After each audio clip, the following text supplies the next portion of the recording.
Assalamualaikum warahmatullahi wabarakatuh. Hari ini saya akan membahas materi pertemuan ke-7 dan 8 mata pelajaran Teknologi Informasi dan Komunikasi kelas 9, yaitu Komunikasi dan Keamanan Data. Yang pertama yaitu komunikasi data. Komunikasi data adalah proses pengiriman dan penerimaan data dari dua komputer yang terhubung dalam sebuah jaringan, baik jaringan lokal maupun jaringan yang lebih luas seperti MAN, WAN, maupun internet. Internet merupakan sebuah jaringan komputer yang sangat besar.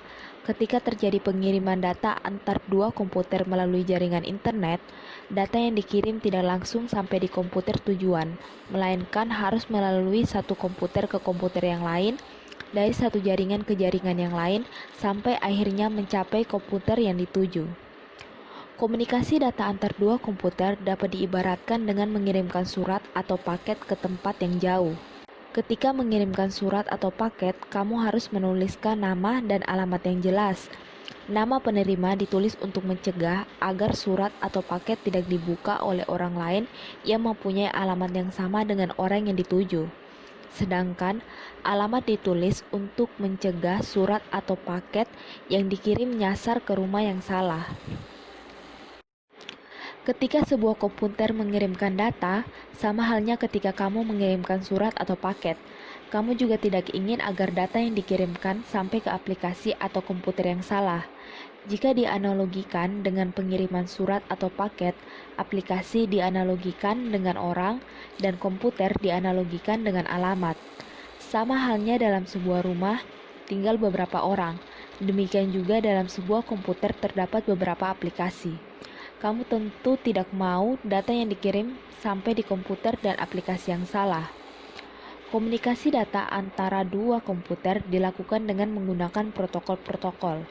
Protokol adalah aturan-aturan yang membuat dua buah komputer saling mengerti satu sama lain. Protokol dapat juga disebut bahasa komunikasi komputer. Sama halnya, seseorang dapat berkomunikasi dengan orang lain jika menggunakan bahasa yang sama. Komputer juga dapat berkomunikasi satu sama yang lain jika kedua komputer menggunakan protokol yang sama. Protokol-protokol tersebut bekerja bersama-sama untuk menangani proses pengiriman data. Bentuk protokol tersebut dapat berupa perangkat lunak maupun perangkat keras. Salah satu protokol komunikasi data yang banyak digunakan untuk menangani komunikasi data dalam area yang luas adalah Transfer Control Protocol atau TCP atau Internet Protocol atau disingkat IP. TCP atau IP merupakan sebuah kumpulan protokol-protokol yang bekerja bersama untuk menangani proses pengiriman data.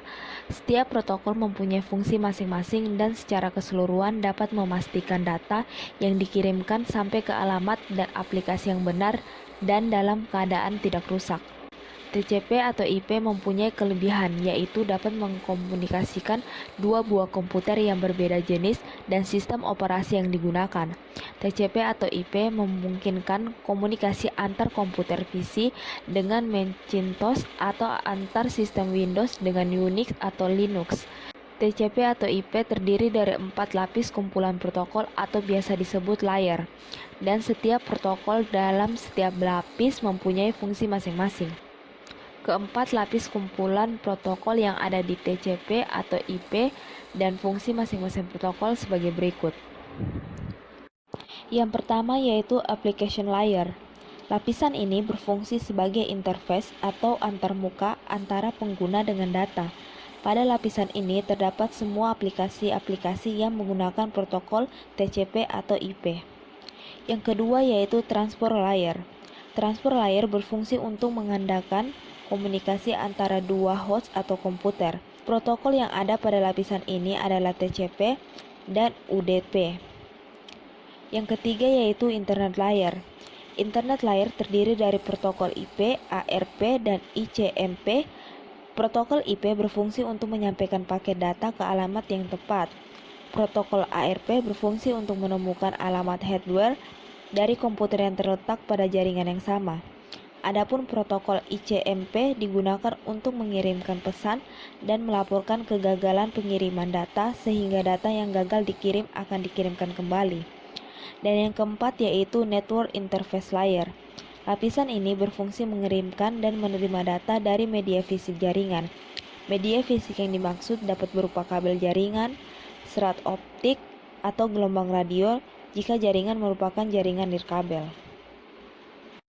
Saat mengirim data, setiap protokol akan menambahkan informasi kepada setiap paket data sebelum meneruskan paket data tersebut ke layar di bawahnya.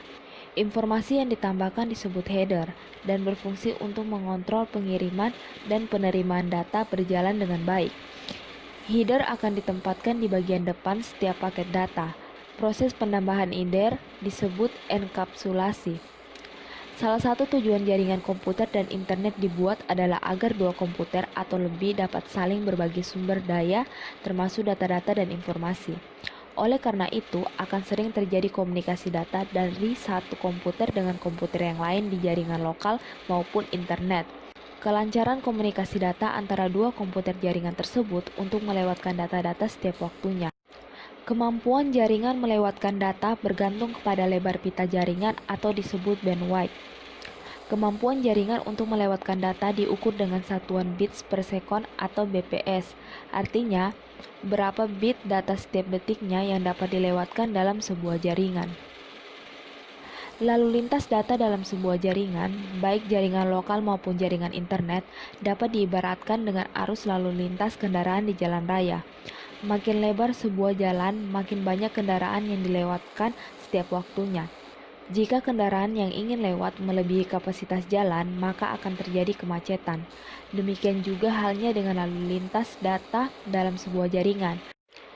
Paket-paket data yang dikirimkan melalui jaringan dapat dianalogikan sebagai kendaraan yang lewat di jalan raya. Sedangkan lebar bandwidth dapat dianalogikan sebagai lebar jalan raya. Untuk meningkatkan kecepatan arus lalu lintas data di jaringan dapat dilakukan dengan: yang pertama, dapat menggunakan teknologi jaringan pita lebar yang mempunyai kemampuan untuk melewatkan data yang lebih besar. Yang kedua, menggunakan media jaringan yang mempunyai hambatan yang lebih kecil, misalnya kabel serat optik. Yang ketiga, menggunakan teknologi kompresi data. Sebelum dilewatkan di jaringan, data terlebih dahulu dikompresi, baru kemudian dikirimkan melalui jaringan pada sisi penerima. Paket data tersebut kemudian dikembalikan ke ukuran semula. Dengan cara ini, ukuran data yang dilewatkan di jaringan menjadi lebih kecil sehingga lalu lintas data makin cepat. Yang kedua yaitu keamanan data dalam jaringan. Keamanan data menjadi hal yang penting dalam komunikasi data yang dilakukan. Bila data pribadi diketahui orang lain, suatu saat orang lain akan memanfaatkan secara tidak bertanggung jawab. Tentu saja yang dirugikan adalah pemilik data sendiri. Ada dua bentuk serangan terhadap data yang disimpan di jaringan komputer, yaitu hacking dan cracking. Hacking adalah usaha memasuki secara ilegal sebuah jaringan dengan maksud mencuri file, data, dan sebagainya. Adapun cracking adalah usaha memasuki secara ilegal sebuah jaringan dengan maksud menghancurkan file atau data yang disimpan di komputer-komputer yang ada di jaringan tersebut. Pelaku hacking disebut hacker, sedangkan pelaku cracking disebut cracker. Pencurian data merupakan masalah yang sangat serius dan perlu mendapatkan perhatian baik oleh pengguna maupun penyedia layanan internet. Dalam melakukan aksi pencurian data, ada banyak teknik-teknik yang umum dilakukan oleh pelaku, antara lain sebagai berikut. Yang pertama yaitu eavesdropping dropping. Adalah tindakan melakukan intersepsi secara real-time yang tidak diotorisasi terhadap komunikasi pribadi, seperti telepon, pesan instan, video konversi, atau transmisi fax. Tindakan ini umumnya dilakukan untuk mencuri data yang dikirimkan melalui jaringan tanpa dienkripsi terlebih dahulu. Pembicaraan melalui teknologi VoIP yang tidak dienkripsi relatif lebih mudah diinterpersepsi. Yang kedua yaitu snooping, adalah tindakan mengakses data orang lain tanpa otorisasi seperti halnya eavesdropping. Namun berbeda dengan eavesdropping, snooping tidak terbatas pada usaha mengakses data pada saat data tersebut dikirimkan. Snooping dapat saja dilakukan dengan cara mengintip email orang lain pada saat ditampilkan di monitor atau mengamati seseorang ketika mengetik sesuatu di keyboard. Cara lain yang lebih canggih adalah menggunakan perangkat lunak untuk mengintip apa yang ditampilkan di monitor korban dari tempat lain. Snooping juga sering dilakukan dengan menggunakan keylogger. Keylogger atau keystore logger bekerja dengan cara merekam setiap tombol yang ditekan pengguna ketika bekerja dengan komputer, kemudian mengirimkan informasi tersebut ke alamat email seseorang. Hal ini memungkinkan pelaku snooping dapat mengetahui informasi-informasi penting milik pengguna, seperti user ID, password, nomor kartu kredit, atau bank online, dan sebagainya. Informasi tersebut kemudian digunakan oleh pelaku untuk kepentingannya yang dapat merugikan korban. Yang ketiga yaitu spoofing, adalah tindakan menyuap ke sebuah jaringan di internet dengan cara memasukkan IP address dan kemudian melakukan serangan ke jaringan yang berhasil disusupi tersebut. Cara ini biasanya dilakukan oleh hacker atau cracker untuk mengoce firewall dari jaringan yang menjadi target. Firewall biasanya digunakan sebagai penjaga agar paket-paket data yang dicurigai yang akan masuk ke jaringan dapat dicegah. Dengan memasukkan IP address, paket data yang datang tersebut seolah-olah berasal dari sumber yang terpercaya, sehingga firewall akan membiarkan paket tersebut masuk ke jaringan. Setelah berhasil masuk ke jaringan, paket data tersebut kemudian menjalankan aksi jahatnya. Aksi jahat tersebut dapat bermacam-macam, seperti melumpuhkan sistem keamanan, sehingga aksi selanjutnya dapat dilakukan, seperti mencuri data penting atau merusak data. Yang keempat yaitu email spoofing, adalah teknik penipuan yang dilakukan dengan cara memalsukan email header sehingga seolah-olah email tersebut berasal dari seseorang dan bukan datang dari pengirim sebenarnya. Teknik ini sering dilakukan oleh para pelaku spam agar email menarik bagi penerima dan membukanya serta kemudian memberikan respon. Email spoofing juga sering digunakan oleh penipu di mana email dibuat seolah-olah berasal dari orang yang dikenal dan dipercaya oleh penerima dan memberikan data penting yang diminta. Data penting tersebut dapat berupa password, nomor kartu kredit, dan data personal lainnya. Jika tidak berhati-hati, penerima dapat saja memberikan data tersebut tanpa curiga. Yang kelima yaitu phishing, merupakan teknik penipuan untuk mendapatkan data penting korban dengan cara menggunakan situs palsu dan mengarahkan korban agar memasukkan data pentingnya di situs palsu tersebut. Korban diarahkan dengan menggunakan teknik panjang melalui sebuah rekayasa sosial. Sebagai contoh, pelaku ingin mencuri data penting pengguna sebuah situs bank online. Maka pelaku akan mengirimkan email ke bank situs bank online bersangkutan seolah-olah email tersebut berasal dari pegawai bank asli. Korban akan diminta memperbaiki akun bank online-nya dengan cara mengklik link yang disediakan di email yang dikirimkan. Jika mengklik link tersebut, korban akan dibawa ke sebuah situs bank online palsu. Di situs tersebut, korban akan diminta untuk memasukkan data pentingnya. Jika tidak hati-hati, korban akan memasukkan data penting tersebut tanpa curiga karena menyangka situs tersebut adalah situs asli. Selanjutnya, data penting tersebut akan digunakan oleh pelaku phishing untuk keperluan pribadinya yang tentu saja akan sangat merugikan korban. Yang keenam yaitu pharming. Pharming adalah bentuk lain dari phishing. Seperti halnya phishing, pharming dilakukan dengan cara mengarahkan calon korban ke situs palsu agar calon korban memberikan data-data pentingnya di halaman situs palsu tersebut. Perbedaannya dengan phishing adalah cara membawa calon korban ke situs palsu tersebut. Pada phishing, korban diarahkan ke situs palsu dengan membuat sebuah rekayasa sosial. Sedangkan pada pharming, korban diarahkan ke situs palsu dengan cara membajak DNS atau Domain Name Service dari situs yang dipalsukan.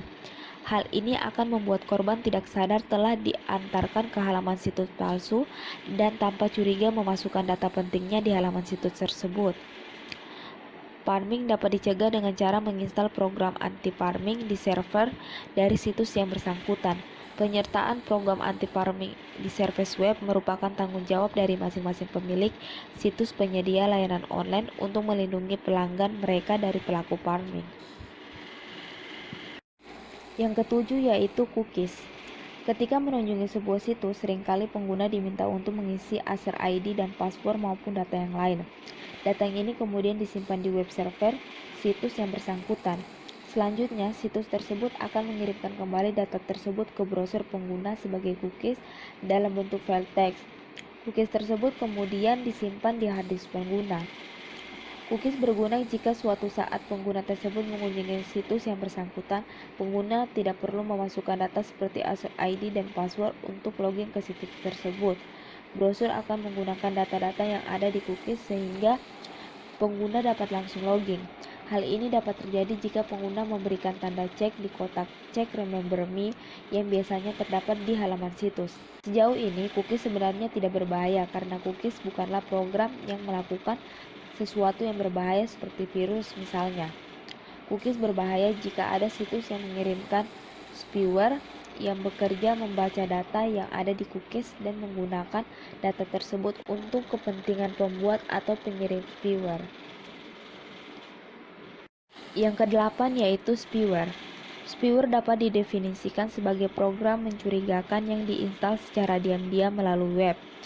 Sekali diinstal, spyware akan memungkinkan pihak lain mengumpulkan informasi penting yang rahasia, seperti keystore, user ID, password, alamat email, dan histori dari halaman web yang dikunjungi korban.